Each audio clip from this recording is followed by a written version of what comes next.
আসসালামু আলাইকুম প্রিয় খামার প্রত্যাশী ভাই ও বন্ধুগণ, আশা করি আপনারা সবাই ভালো আছেন। খুবই সিরিয়াস একটা বিষয় নিয়ে আপনাদের সাথে আজকে আলোচনা করব। সেটা হচ্ছে যে আমাদের সামনে দুইটা ঈদ আসতেছে, ঈদ উল ফিতর এবং ঈদ উল আজহা, এবং দুই ঈদেই কিন্তু মোটামুটি গরুর মাংসের একটা চাহিদা থাকে।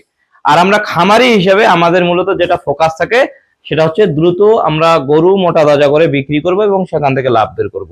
এবং আমাদের যে এই যে ইমোশনটা আছে বা আমাদের এই টার্গেটটা থাকে, এটার উপরে ফোকাস রেখে এক ধরনের ব্যবসায়ী আছে বা এক ধরনের ওষুধ বিক্রেতা আছে যারা বিভিন্ন রকমের ওষুধের কিন্তু আপনাদের কাছে মার্কেটিং করে থাকবে।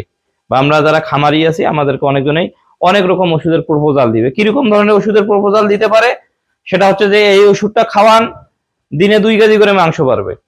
আপনি এই সিরাপটা খাওয়ান, দিনে 1 কেজি করে মাংস বাড়বে। আপনি এই ট্যাবলেটটা খাওয়ান, গরু সারাদিন ঘুমাবে, গরু মোটা তাজা হবে, আপনি কোরবানিতে একটা ভালো দাম পাবেন। আবার অনেকে বলবেন এই ট্যাবলেটটা খাওয়ান, গরু আপনার 1 মাসে মোটা তাজা হবে। খবরদার, এই জায়গাগুলো থেকে সাবধান।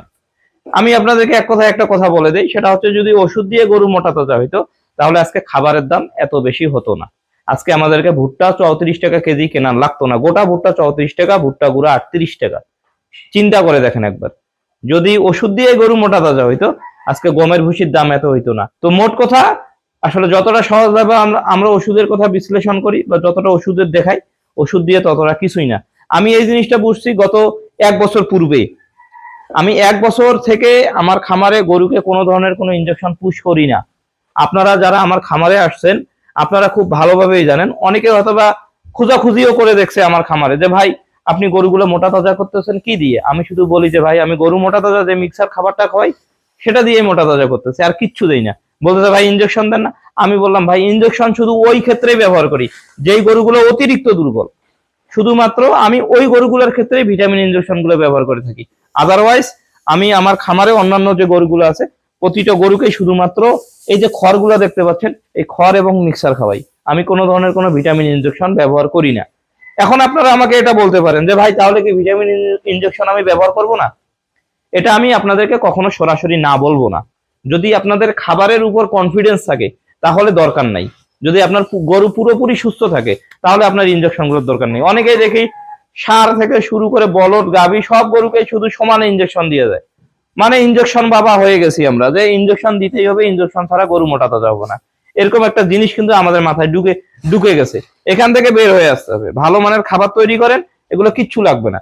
এরপরে যদি আপনারা বলেন যে ভাই তাহলে যদি আপনি সিরাপ নিতে আমাকে নিষেধ করেন, যদি আপনি ট্যাবলেট নিতে আমাকে নিষেধ করেন, তাহলে আমি কোন ধরনের ওষুধ ব্যবহার করবো? এটাও কিন্তু আমার একটা দায়িত্ব হয়ে গেল। তো এটা আমি আপনাদেরকে দেখাবো, কারণ আমি ভিডিওতে জানি যে আপনারা অনেকে প্রশ্ন করবেন যে তাহলে আমি কি ব্যবহার করব। এই যে এখানে আমার কাছে যেহেতু আমি গরুকে ইনজেকশন দেই না, সেহেতু আমার কাছে বর্তমান কেটাফোসা অ্যাভেলেবেল আমার খামারে থাকে না। তারপরে দেখাই, এটা হচ্ছে অ্যামাইনো অ্যাসিড। অ্যামাইনো অ্যাসিড সমৃদ্ধ অ্যামাইনো প্লাস আছে, অ্যামাইনো ভেট প্লাস আছে। মোট কথা যেটাই কেনেন না কেন শুধুমাত্র প্রিপারেশনটা লিখবেন অ্যামাইনো অ্যাসিড সমৃদ্ধ।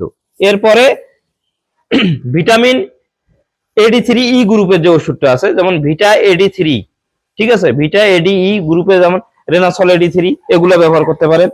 পাশাপাশি আপনারা যেটা ব্যবহার করবেন সেটা হচ্ছে বিউটাফসফেন গ্রুপের যে ওষুধটা থাকে, কেটাফস, তারপরে হচ্ছে আপনার বিউফস, তারপরে হচ্ছে এসল। মোট কথা বিউটাফসফেন গ্রুপের, সায়াকোবোলামিন গ্রুপের যে ওষুধগুলো আছে শুধুমাত্র এই 3টে ব্যবহার করলেই এনাফ।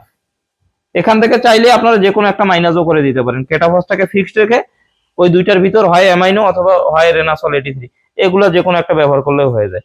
তারপরও আপনার গরু কিন্তু ওই সুস্থ সবল থাকবেই।